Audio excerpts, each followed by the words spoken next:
পৃথিবীর যে কোনো বই লেখার পর ভূমিকায় লেখেন অনিচ্ছাকৃত ভুল ত্রুটির জন্য ক্ষমা করবেন। কিন্তু কুরআন শুরুই হয়েছে এক বিশাল চ্যালেঞ্জ দিয়ে। আল্লাহ বলছেন, জালিকাল কিতাবু লা রাইবা ফিহি, অর্থাৎ এটি সেই কিতাব যাতে বিন্দুমাত্র সন্দেহের অবকাশ নেই। সুবহান আল্লাহ, কি আত্মবিশ্বাস! এই কিতাবের প্রতিটি শব্দ, প্রতিটি দাড়ি কমা সত্য। এটি কোনো সাধারণ বই নয়। কিন্তু প্রশ্ন হল, এই বই কি সবাইকে পথ দেখাবে? না, আল্লাহ বলছেন হুদাল্লিল মুত্তাকিন। এটি শুধু তাদেরই পথ দেখাবে যারা মুত্তাকি, যাদের অন্তরে আল্লাহর ভয় আছে, যারা সত্যকে গ্রহণ করতে চায়, যাদের অন্তরে অহংকার কুরআন তাদের হেদায়েত দেয় না।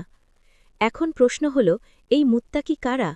আমরা কি মুত্তাকি হতে পেরেছি? আল্লাহ নিজেই এখানে মুত্তাকিদের তিনটি প্রধান পরিচয় তুলে ধরেছেন। আসুন